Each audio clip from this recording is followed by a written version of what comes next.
Est-ce que quelqu'un me comprend? Amen. Si tu me comprends, lève juste la main. Amen. Gloire à Dieu. Donc, bien aimé, nous voyons le ministère des membres est limité car le clergé professionnel abandonne la vraie foi et l'accent personnel est perdu et les besoins émotionnels pour l'amour et l'acceptation ne sont plus satisfaits. Et nous voyons les rites religieux remplacer la vraie communion fraternelle. Hein? Donc on organise des fêtes, hein, pour remplacer la vraie communion. Non, ça ne remplace pas la vraie communion fraternelle. Hein? Les cérémonies, toutes ces choses-là que nous faisons ici, ça ne remplace pas la vraie communion. Parce que la vraie communion, ça se passe dans les maisons. Amen. C'est dans les maisons et nous devons prendre cette habitude, nous devons développer cette habitude, apprendre à commencer à nous rendre visite les uns les autres, à prier constamment dans les maisons. C'est très très important.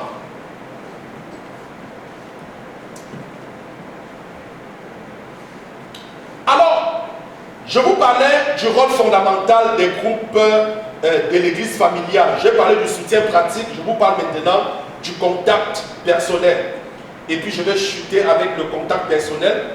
On n'aura pas le temps, je n'aurai pas le temps de vous présenter le système le système de soutien financier et le système de soutien spirituel. Mais je pense que je vais le faire prochainement.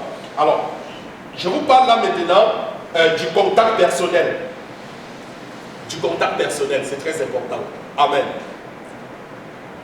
Vous savez, quand la Covid, avec la Covid, vous voyez beaucoup de personnes ont déprimé, n'est-ce pas? Hein? Parce qu'on interdisait les rassemblements. Hein? C'est vrai, on pouvait tenir les rencontres sur Zoom. Hein? Mais l'absence du contact physique. Le contact physique, c'est très très important. Vois ta soeur, vois ton frère, hein? Vous embrasser, vous saluer. Il n'y a rien de plus merveilleux. Gloire à Dieu. Parce que quelqu'un qui t'appelle toujours au téléphone, ce n'est pas la même chose lorsque tu parles avec la personne, lorsque tu as la personne en face. C'est autre chose. C'est très très important. Bien aimé, les petits enfants ont besoin de plus que seulement de la nourriture. Les petits enfants ont besoin de quoi? De plus que la nourriture.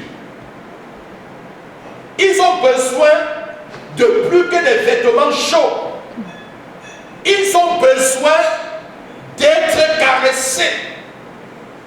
Les petits enfants ont besoin qu'on parle avec eux, qu'on les prenne dans nos bras et qu'on les serre précieusement. Ils ont besoin de cela. Un petit enfant, ce n'est pas seulement lui donner à manger et les vêtements, non. Il a besoin que tu le prennes dans tes bras. Il a besoin que tu le serres. Il a besoin que tu lui parles. Amen. Il a besoin que tu donnes des petites caresses. C'est très très important. Nous pouvons lire concernant certaines situations où des institutions qui prennent soin des nouveaux-nés n'avaient pas suffisamment de personnel. Hein? Je parle ici de certaines institutions. C'est une expérience, qui prennent soin de nouveau-nés. Alors, dans cette institution, il y avait un manque de personnel, d'accord? Il n'y avait pas assez de personnel pour donner tous les soins dont les enfants, dont les nouveau-nés avaient besoin. Alors, tous les besoins physiques des bébés nouveau-nés étaient satisfaits. Tous les besoins physiques étaient satisfaits. On les donnait à manger, on se rassurait qu'ils avaient des vêtements. Mais ils sont morts quand même parce qu'il leur manquait une caresse amoureuse. Il leur manquait une accolade ou un baiser. Vous comprenez? Il leur manquait cette affection. C'est vrai, les besoins physiques étaient satisfaits. Mais on ne portait pas ses enfants. On ne leur donnait pas la tendresse, les caresses, les paroles. Et puis ça affectait. Est-ce que vous comprenez? Les adultes aussi peuvent mourir à cause d'un manque d'amour. Il y a plusieurs détruits aujourd'hui à cause d'un manque d'amour. Ils sont plongés dans la dépression, dans le stress, à cause du manque d'amour. La seule différence avec le procédé des enfants, parce que si vous prenez des petits enfants, est-ce que vous comprenez? Si vous parvenez tout simplement à satisfaire les besoins physiques de l'enfant, l'enfant peut mourir. Est-ce que vous comprenez? Parce que vous ne portez pas l'enfant, le contact physique n'y est pas. Est-ce que vous comprenez? L'expérience a montré que l'enfant peut décéder. Il y en a même qui sont décédés. Et le même procédé peut arriver à l'adulte. Est-ce que vous comprenez? Je dis bien, le même procédé peut arriver à l'adulte, à la différence que le procédé chez l'adulte prend plus de temps. Est-ce que vous comprenez? Ça prend plus de temps. Pour certains, c'est une mort vivante.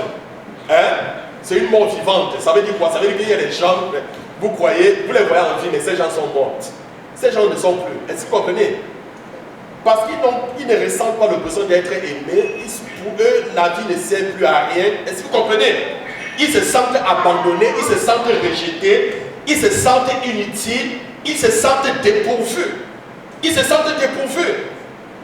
Dans les systèmes occidentaux, comme notre système, la solitude est un des grands problèmes de notre âge. Je dis bien, c'est l'un des grands problèmes que nous traversons aujourd'hui. Il est possible de se sentir seul au milieu d'une foule si nous croyons que personne ne nous connaît ou ne nous aime. Est-ce que vous comprenez? Vous pouvez être ici, mais vous vous sentez seul. Pourquoi? Parce que vous n'avez pas l'impression qu'on vous aime. Mais qu'est-ce qui prouve que j'aime quelqu'un? Amen. Par exemple, quand tu rends visite à quelqu'un, ça c'est une preuve d'amour. Amen. Tu arrives, quelqu'un te dit qu'il a un problème. Mais tu appelles plus tard. Oui, mais tu m'as dit, j'ai suivi que tu es malade. Comment tu vas? Tu prends des nouvelles de la personne. Mais la personne se sent aimée. La personne sent qu'on s'intéresse à elle. Est-ce que vous comprenez? C'est très très important, bien aimé. C'est très important. Donc, apprenons donc à développer ces choses. Apprenons à prendre des nouvelles de nos bien-aimés. C'est très important. L'Église doit essayer en fait d'atteindre d'une manière spéciale et personnelle ceux qui sont devenus séparés de la vie et de la communauté chrétienne. L'Église doit faire comment? Doit essayer d'atteindre. L'Église doit essayer d'atteindre ceux qui sont séparés. Séparés de la vie et de la communauté chrétienne. Ceci s'applique à ceux, par exemple, qui sont âgés. Il y a par exemple des personnes âgées qui, souvent, d'autres sont en perte d'autonomie. D'autres ont une autonomie limitée, mais ne peuvent pas se déplacer pour venir dans nos communautés. Ils ont besoin d'un soutien. Et l'Église doit chercher et mettre en place un système de soutien personnel pour ces gens qui sont séparés. Ces gens qui sont séparés de la vie et de la communauté chrétienne. On doit leur rendre visite. Amen. On doit leur rendre visite. On doit avoir un temps de communion, de prière, de partage avec eux. S'ils ne sont pas en mesure de venir à l'église, on doit aller vers eux. C'est très important. Est-ce que quelqu'un me comprend ce matin? Amen. Donc je disais, ce système s'applique à ceux qui sont âgés, ceux qui sont malades et ceux qui ne peuvent pas être touchés par le contact chaleureux d'une autre personne. Il y a des personnes qui sont malades, qui sont couchées dans les lits, dans les hôpitaux. Ce n'est pas possible de venir à l'église. Ce n'est pas possible pour eux d'être en contact. Est-ce que vous comprenez? Mais c'est à nous d'aller vers ces personnes pour qu'ils ressentent ce contact physique. Nous devons aller vers eux, les soutenir, prier pour eux, pour leur dire, voilà, nous sommes avec eux, nous sommes avec vous. Nous sommes avec vous. Mais quand Jésus dira, tel qu'il a dit, mais j'étais souffrant, tu ne m'as pas rendu visite. J'étais souffrant, tu ne m'as pas rendu visite. J'étais seul, tu ne m'as pas rendu visite. Mais beaucoup diront, mais Seigneur, dis-moi quand tu étais souffrant, je ne t'ai pas rendu visite. Mais Dieu va te montrer quelqu'un qui était dans la solitude. Quelqu'un qui était toute seule, abandonné peut-être à l'hôpital, abandonné peut-être dans un centre d'hébergement. Nous ne sommes pas déplacés pour aller visiter ces gens et sachons que Dieu se sert de nous. Amen. Pour pouvoir atteindre ces personnes-là. Alors, bien aimé, une des raisons pour les réunions dans les églises familiales, dans l'église primitive, était pour accorder le soutien émotionnel requis par chaque membre. Est-ce que vous comprenez cela? Je dis donc ceci.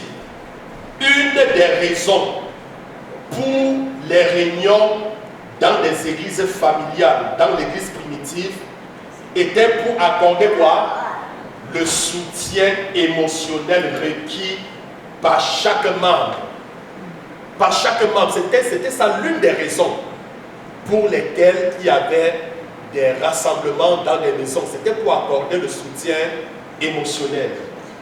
Chaque personne savait qu'elle appartenait à un groupe pieux et chaleureux, qui les acceptait et les aimait dans le Seigneur. Bien-aimé, la communion fraternelle était un instrument par lequel l'amour de Dieu pouvait être partagé par des manières pratiques et personnelles. Les besoins humains fondamentaux pour l'affection et l'autorité pouvaient être satisfaits. C'est la manière employée par le Père Céleste pour accorder la direction divine, pour apporter la correction, pour apporter la protection, pour apporter la provision. Donc, tout ceci était accompli au milieu du cadre chaleureux de la famille. Amen. Donc, je voudrais, n'est-ce pas, m'arrêter ici pour aujourd'hui en concluant ceci. L'église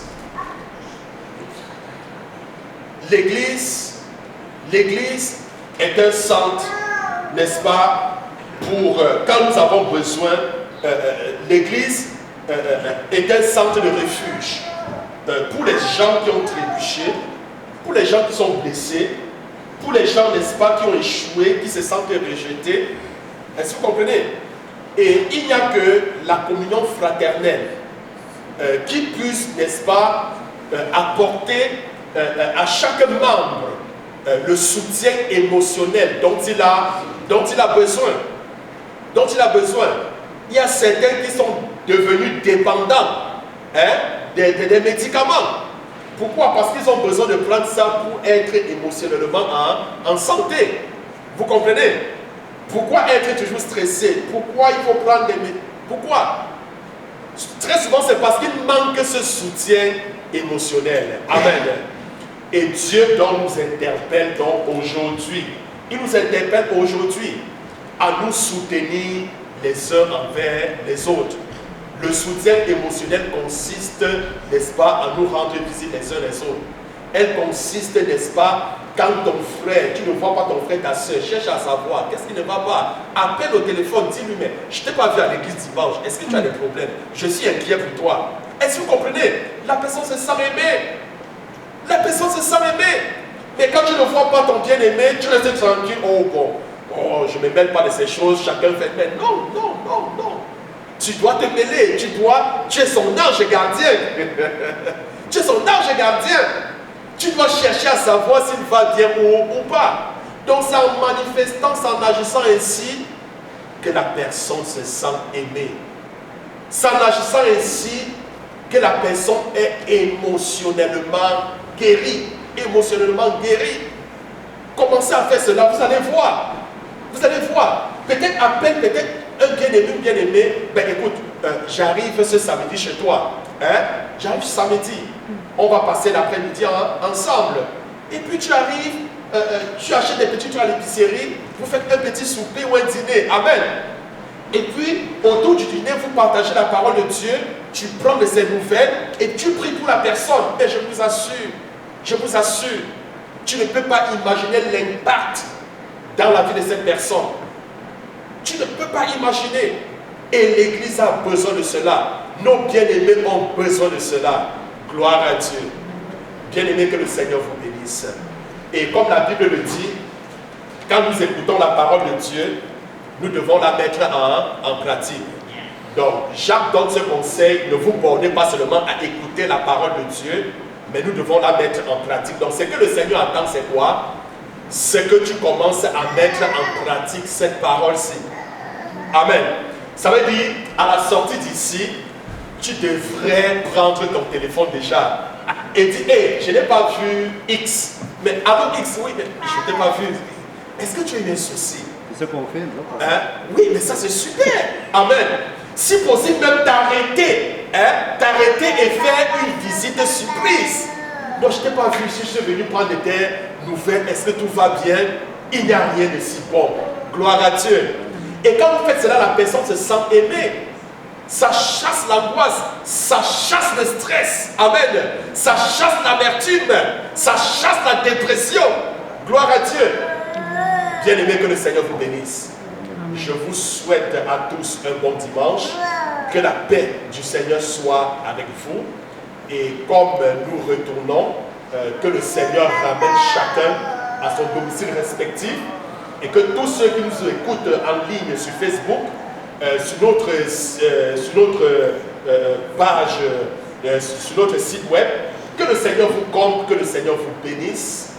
Comme vous commencez, n'est-ce pas, à mettre en pratique sa parole. Alors n'oubliez pas, juste à la fin de l'église, à la sortie, tu mets juste ta dîme, ton offrande dans le panier qui est arrière.